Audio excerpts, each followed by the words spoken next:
कांग्रेस के पूर्व विधायक अंबा प्रसाद ने अपनी ही सरकार पर साधा निशाना। कांग्रेस से बड़कागांव के पूर्व विधायक अंबा प्रसाद ने झारखंड के जेएमएम नेतृत्व वाले सरकार और अपनी ही पार्टी के प्रदेश नेतृत्व के खिलाफ खुलकर मोर्चा खोल दिया है।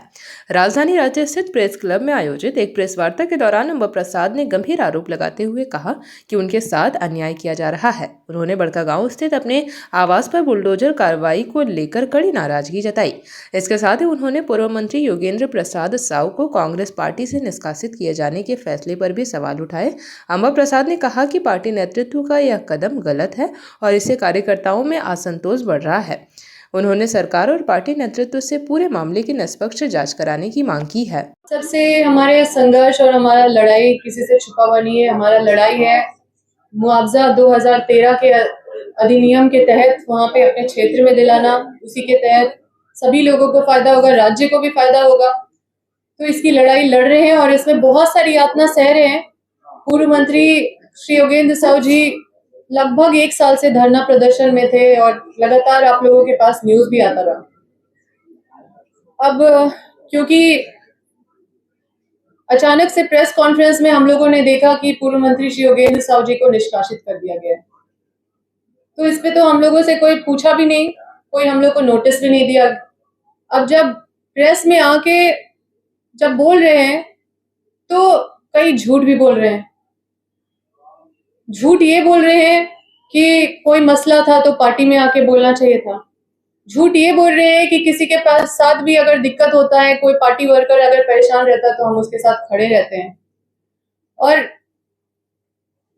प्रवक्ता जो है, जो कांग्रेस के प्रवक्ता हैं राकेश सिन्हा जी, और जो जेएमएम के प्रवक्ता है मनोज पांडे जी, ये हमको हिदायत दे रहे हैं प्रेस में कि अगर कोई मसला था तो उसको हल करना चाहिए था, पार्टी में आके हल करना चाहिए था। तो हम मनोज पांडे जी जो जेएमएम के प्रवक्ता है उनसे ये पूछना चाहते हैं कि कोई भी समस्या का अगर किसी मसला को अगर हल करने का अगर कोई एसओपी है गठबंधन की सरकार में तो वो उसको मतलब जारी कर दीजिए, क्योंकि दूसरा क्या मसला होता है हमको पता नहीं। क्योंकि हम हर फोरम पे और हम हमेशा अपना जो समस्या है क्षेत्र का वो हमेशा बताते रहे हैं। हमारे साथ अन्याय हो रहा है इतना समय से, और किस तरह से मेरी माँ पूर्व विधायक निर्मला देवी जी को नंगे पांव और नाइटी में फोन छीन करके उनको थाना भेज दिया गया और पूरे उसी तरह से सामान के ऊपर बुलडोजर चला दिया गया।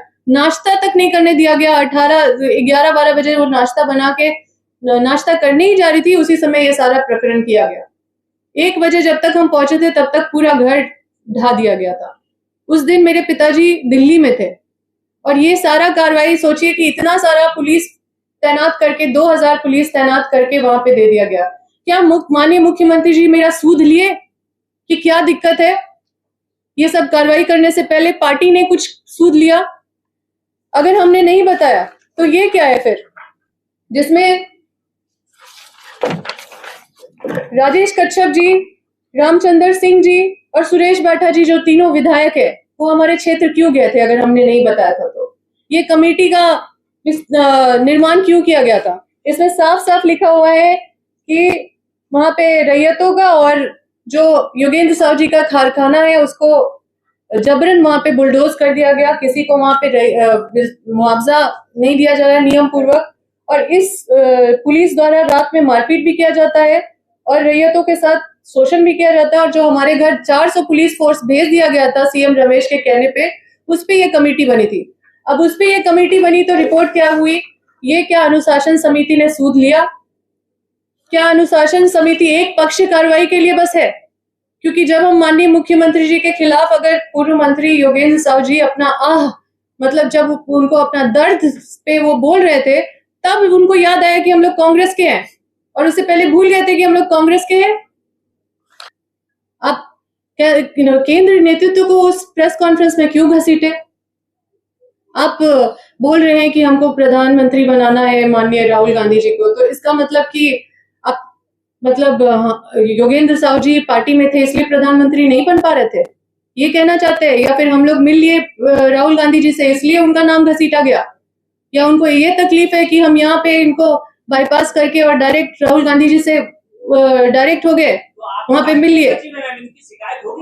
तो मैं जो है ये जो निष्कासन का जो ये चिट्ठी निकला है, इसकी कोई नोटिस नहीं दी गई है। कौन सा नियम कहता है कि बिना नोटिस का आप किसी भी वरिष्ठ कांग्रेसी को आप निकाल सकते हैं? और ये दबाव में नहीं हुआ है ये कार्रवाई, तो कैसे हुआ है? क्योंकि ये खुद बोल रहे हैं प्रेस कॉन्फ्रेंस में कि दबाव से हमने नहीं किया। इनको खुद बोलना पड़ रहा है। क्यों बोलने का जरूरत पड़ रहा है? ये साफ साफ दिखाता है कि दबाव में किया गया है। मैडम, मंत्री जी की एक दिन गिरफ्तारी हुई थी, उसको लेकर भी कांग्रेस ऑफिस में प्रेस कॉन्फ्रेंस की थी और तत्काल में रिलीज करने का ऑर्डर था। देखिए, उसमें भी हम लोगों के साथ साजिश हुआ, क्योंकि हम लोग जब लाइव भी आए थे तो उन रैयतों का मुंह दिखा रहे थे और उन रैयतों के लिए हम लोग उन रैयतों के लिए बोल रहे थे कि इन लोगों को रिलीज कर दिया जाए। और रिलीज होगा तो सब होगा साथ में, है कि नहीं? जब थाना में पकड़ के कोई ले गया है 5-6 लोग को, तो छूटेगा तो सब एक साथ छूटेगा ना।